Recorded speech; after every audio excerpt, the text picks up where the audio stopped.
جادو کی چھڑی نہیں ہے کہ ایسے گھمائیں اور ایسا پورا جامعہ للبنات بن جائے، لیکن لگے رہیے آپ ہمت سے، اور ہم ہر اس سنی کے ساتھ ہے جو سنیت کے کام کو آگے بڑھا رہا ہے۔ اللہ سبحان اللہ، اللہ کی قسم ساری تمنائیں اللہ نے پوری کر دی۔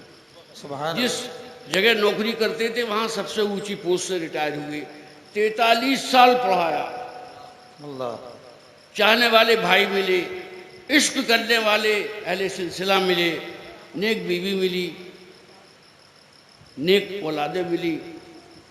تو بس ایک یہی تمنا ہے کہ جب تک سانس کا ڈورا چلتا رہے، اور میں تو اللہ سے دعا کرتا ہوں جیسے وہ ہمارے مولانا رضی اللہ چترویدی کا انتقال ہوا تھا، دیکھا آپ نے، ان کا آخری شعر تھا کہ اے رضا یہ احمد نوری کا فیض نور ہے، ہو گئی میری غزل بڑھ کر قصیدہ نور کا، اور پھر بس نعرہ تکبیر، نعرہ رسالت، فیضان شاہ برکات۔ تو میری یہی تمنا ہے کہ میں یا تو کسی منبر رسول پر ختم ہو جاؤں یا نماز کے سجدے میں ختم ہو جاؤں۔ میں اس وقت ماشاءاللہ 66 سال کا ہوں، لیکن کچھ لوگ اکیلے مرتے ہیں اور کچھ لوگ بہتوں کو لے کے مرتے ہیں، تو یہ مت کہیے گا کہ اپنے منہ میاں بچھو بن رہا ہے، میں بہتوں کو ساتھ لے کے مروں گا۔ جن جن اداروں کے لیے میں بھاگ دوڑ کرتا ہوں، دوڑ دھوپ کرتا ہوں، وہ ابھی صحیح کہہ رہے تھے، میں نے کہا میں 2.5% تو لینی نہیں ہے مجھے آپ سے، میں نے کہا جو 97.5% آپ کو اللہ تعالیٰ نے دیا ہے مجھے اس میں سے چاہیے۔ تو میں نے کہا آپ کے کتنے بیٹے ہیں؟ تو اس نے کہا 4۔ میں نے کہا میں 5واں بیٹا ہوں اور میں اپنا حصہ بھی مانگ رہا ہوں۔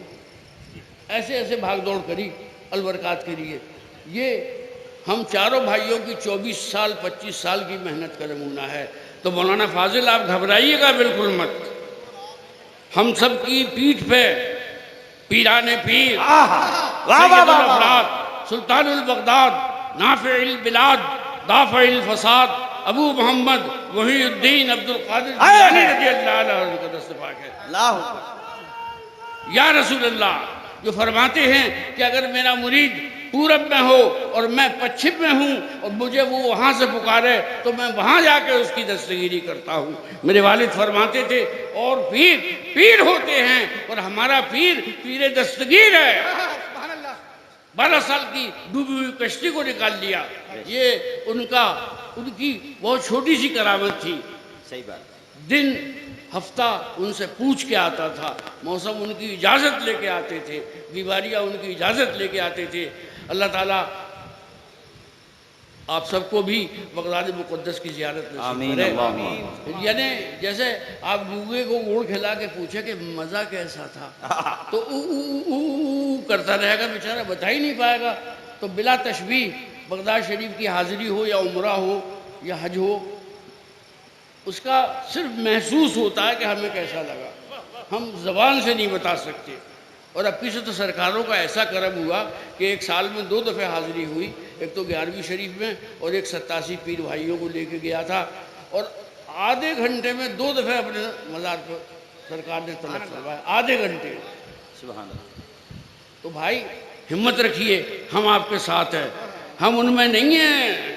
مجھے مولانا مسعود کی اور آپ کی گفتگو اچھی لگی، تھیوری بھی اچھی چیز ہوتی ہے لیکن اصلی چیز ہوتی ہے عمل، پریکٹیکل۔ بے شک صحیح بات، ہماری زندگی کا 2 مقصد ہے زندگی کے، ایک تو مسلک اعلیٰ حضرت جہاں جہاں پہنچا سکتے ہو وہاں پہنچائیں، بے شک، اور دوسرا مقصد یہ ہے کہ اپنے بچوں کے تعلیمی ادارے کھولیں، چاہے وہ دنیاوی تعلیم ہو اور دینی تعلیم ہو۔ البرکات میں 8ویں تک بچوں کو اسلامیات اور دینی تعلیم و قرآن شریف سکھایا جاتا ہے، کیونکہ ابا نے انگلش میڈیم اسکول داخلے میں تو 2 جوڑے جوتے گھس دیے باٹا کے، لیکن کبھی قرآن شریف نہیں پڑھوایا کسی امام صاحب یا مولانا صاحب کو رکھ کے۔ میں جب بی اے کی کلاس کا پہلا دن ہوتا تھا تو میں پوچھتا تھا بچوں سے کہ تم میں سے کتنے بچے قرآن شریف پڑھے ہوئے ہیں، تو آدھے سے زیادہ بچے ہاتھ نیچے کر لیتے تھے۔ تو میں کہتا تھا تمہاری غلطی نہیں ہے، تمہارے باپ اور تمہاری اماں پٹیں گے میدان محشر میں کہ انگلش میڈیم اسکول کے لیے تو بہت دوڑا اور بچے کو قرآن شریف تک نہیں پڑھایا. پھر وہ پہلے ان کو ہندی کے قرآن سے پڑھواتا تھا. پھر جب وہ ایک دفعہ پڑھ لیتے تھے اور ان کی زبان اور طبیعت تلفظ سے مانوس ہو جاتی تھی تو پھر اصل قرآن پڑھواتا تھا. اس لیے کہ ہندی کے قرآن جو ہے ہندی کا اس میں ہے جیسے ہے لَتُؤْمِنُنَّ بِهِ وَلَتَنْصُرُنَّهُ. تو یہ جو تو کا جھٹکا ہے یہ ہندی کا کوئی لفظ نہیں نکال سکتا. یہ تو صرف